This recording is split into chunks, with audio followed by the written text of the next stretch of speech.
سخت سردیوں کا موسم تھا اور ہمارے گھر والے سارے جو ہے کچن میں آگ کے ارد گرد بیٹھے تھے اور وہاں ہی کھانا کھا رہے تھے۔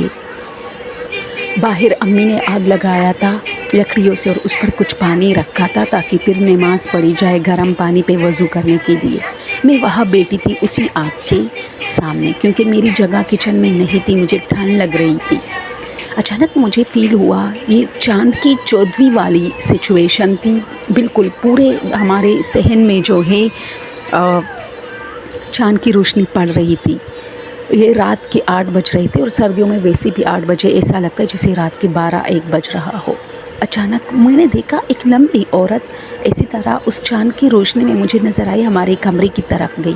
میں چیخ اٹھی، میں چیختی رہی، کیونکہ ظاہر سی بات ہے ایسی سچویشن میں بندہ عجیب ہو جاتا ہے کہ عورت کیا ہے، مطلب چور ہے، ڈاکو ہے، کیا چیز ہے۔ میں چیختی رہی، امی آئی، میرے بھائی آئے، میرے والد صاحب، میرے ماموں لوگ موجود تھے، وہ آئے، سب نے مجھے کہا کیا ہوا۔ اور اس وقت ایک افسوس کی وہ تھی کہ لائٹ بھی نہیں تھی، تو سب نے ٹارچ لگائے اور وہ اس کمرے کی طرف گئے۔ وہاں سارے کمرے ہم نے دیکھے لیکن وہ لڑکی ہمیں پھر وہاں نہیں ملا۔ وہ باقاعدہ لڑکی تھی، مجھے چاند کی روشنی میں اتنا نظر آیا کہ وہ ایک لمبی سی لڑکی ہے اور اس کے کالے کالے بال اور کالے ہی کپڑے اس نے پہنے ہیں۔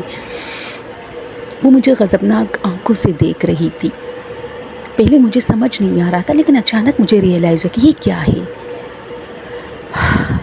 دوستو، آج بھی وہ گھر ہمارا موجود ہے، ہم دوسرے گھر میں اب شفٹ ہوئے، نیا بنایا ہے، لیکن یہ چیز میں جب بھی وہاں ہم جاتے اپنی یادیں تازہ کرنے کے لیے، وہاں عید وغیرہ گزارتے ہیں، گاؤں میں ہے وہ ہمارا گھر، میں یہ سین کبھی نہیں بھولتے۔ اور رات کو ہم وہاں بیٹھ کے باتیں کرتے ہیں کہ وہ یہاں سے وہاں گئی، وہاں سے وہاں۔ ابھی ایک مرتبہ اس طرح ہم یہ باتیں کر رہے تھے تو امی نے ہمیں بلایا کہ کمروں میں آ جاؤ۔ گاؤں میں ہم 10-15 دن کے لیے اس طرح جاتے ہیں۔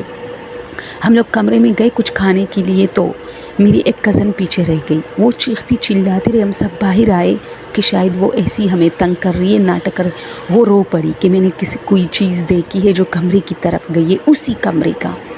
تو یہ ہوتا رہتا ہے دوستو، اس کے بعد کچھ نہیں ہوتا، اس لیے میں یہاں سٹاپ ہو جاتی ہوں کہ پھر ہم وہی لاٹینیں ساری چیزیں، گاؤں میں ہماری لاٹینیں ہیں، ہمیں بہت پسند ہے، وہ پرانے زمانے والی چیزیں بہت اچھی لگتی ہے، تو ہم وہ سب وہاں لے جا کے اس کمرے میں دیکھنے لگے اور سارا کچھ ہم نے پھر دیکھا۔ اب میں تھوڑی بڑی ہوئی ہوں، زیادہ ڈر تو مجھے نہیں لگتا، لیکن یہ واقعہ مجھے خوفزدہ کرتی ہے اور اسی طرح کچھ بھی نہ ملا اور بس یہ چلتا رہتا ہے اس گھر میں کبھی کبھار۔